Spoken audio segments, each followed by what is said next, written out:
Good morning. We are extremely pleased that you are here. It is good to come together for the purpose of co-creating. Do you agree? Yes. Taking thought to new places, understanding new things, contributing in a way you have not done before, getting things on a deeper level,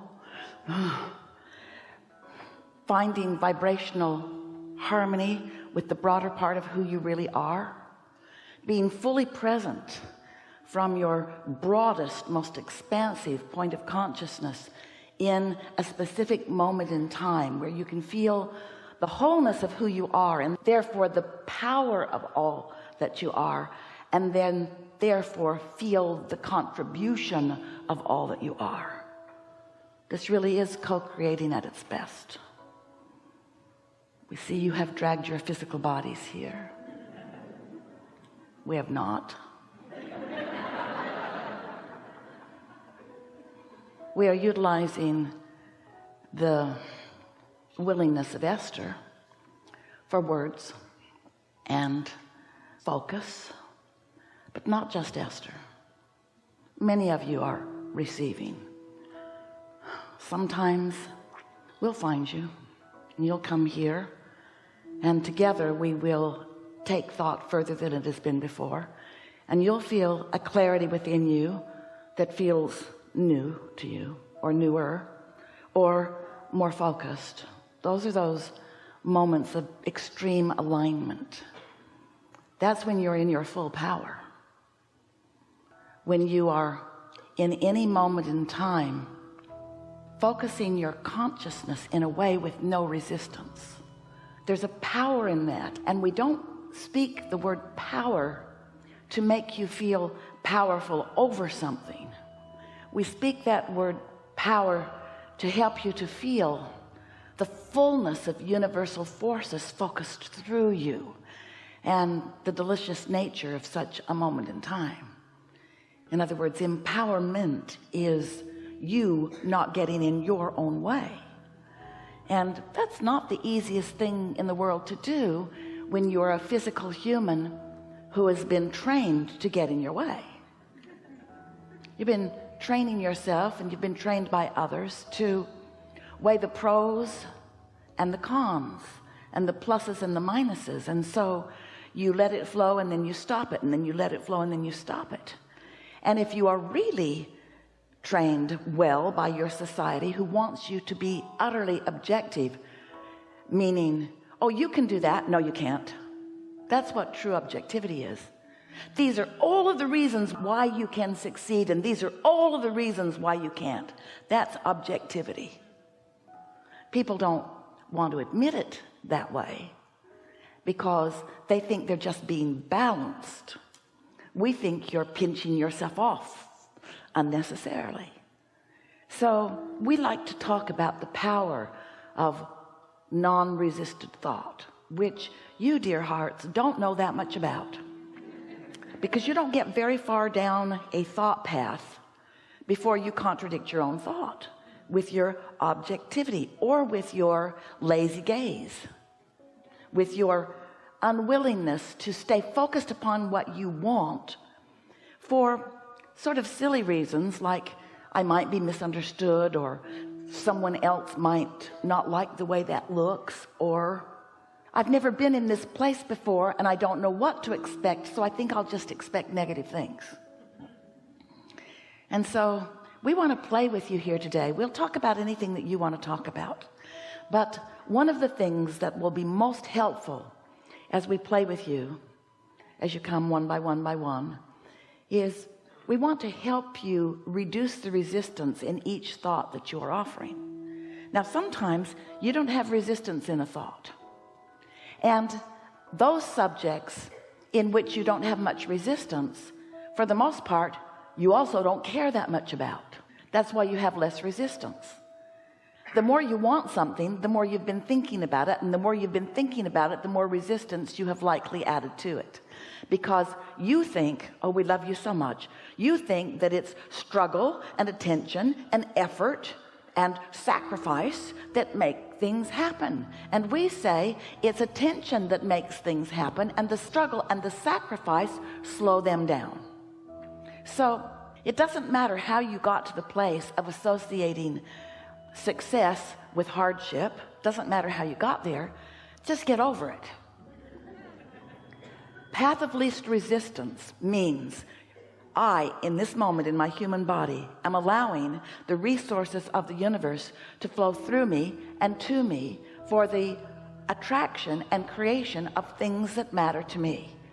And that is allowing universal energy, universal forces. It would be like, this is a scanty analogy, but when you get into your automobile to move from one place to another, you don't feel obligated or required. You have no urge at all to become part of the engine. Here's your seat. No, I'm going to get under the hood. Why? I'm going to do my part.